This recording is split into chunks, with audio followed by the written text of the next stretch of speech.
God taking away their mobility, you know, of their legs.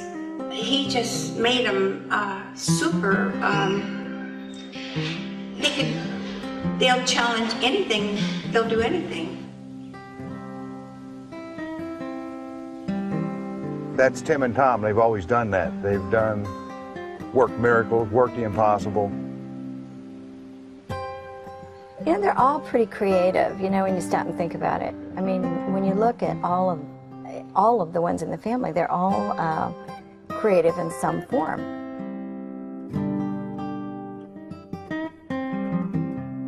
They build their own wheelchair, so, I mean, that says a lot for them right there. All my brothers have muscular dystrophy, and not citing others, but we're talking about my brothers with muscular dystrophy, are just truly amazing. I mean, an inspiration, a true inspiration. Anytime you think things might be going a little bit bad, you think about what they face and fight and overcome every day. It's just amazing.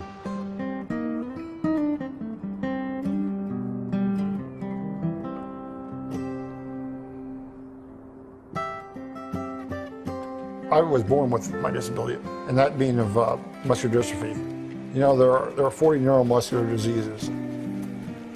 I have spinal muscular atrophy, which I guess for someone to understand that's never been around somebody with a neuromuscular disease, I guess for me to put it in the easiest terms possible is, it's much like, you know, you're born normal, with everything functioning as normal as what normal gets. And there's really no telltale signs that anything's wrong until after months into growth, you realize that quite possibly you're not moving as agilely or as quick as kids around you. And then it becomes obviously pretty apparent to your parents after a while that something's most definitely wrong. His only physical movement is he can move his head up or down, left or right, but he can't move it very far left or right or up or down, or he can't pull it back up. He doesn't have enough strength. His only real physical movement other than his neck and head is right arm, hand, and fingers, and that's very limited. He can't pick his arm up. He can move his fingers. And to think that he can do all this, he can mow the grass, he can build roads, maintain roads, build a fire pit, all this from his wheelchair with basically a self-design is just truly amazing. Just, I mean, I wish I was that good.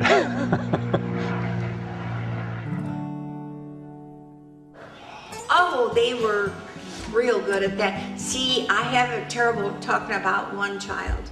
Oh, you can talk about both. I can't talk about one child. You know, they're all. Yeah. Everybody's involved. Well, I could say that he was a twin, and at school, many times only one picture showed up in the yearbook because they would think they shot it twice and throw the picture away. So they started putting a number on them so that they would know that it was two. Necessity is a mother of invention, and I don't think it, you know, is more true than in my own life and my own family. You know, I grew up in a family of 16, 5 of us being born with spinal muscular atrophy. And in that concern, you know, we use technology to basically equalize, you know, whatever, you know, physical immobility we had to become more mobile, more independent on our own, by our own means. You know, they've always wanted something to drive around and where they can get to where they want to go and do something just like anybody else, you know, be able to mow the grass and move stuff around. And so it's been like a lifelong project. My oldest brother, Stu, had the first bought an electric wheelchair, and after that, Dad designed all the other boys' wheelchairs, the electric ones, and built the original ones. And then I had other brothers take over and do that. For instance, Chuck had built wheelchairs, and Jimmy had built wheelchairs for them, another brother. And now Johnny designs and builds his own wheelchair from his wheelchair, and that's another one of the brothers with muscular dystrophy. I've always been interested in mobility, you know.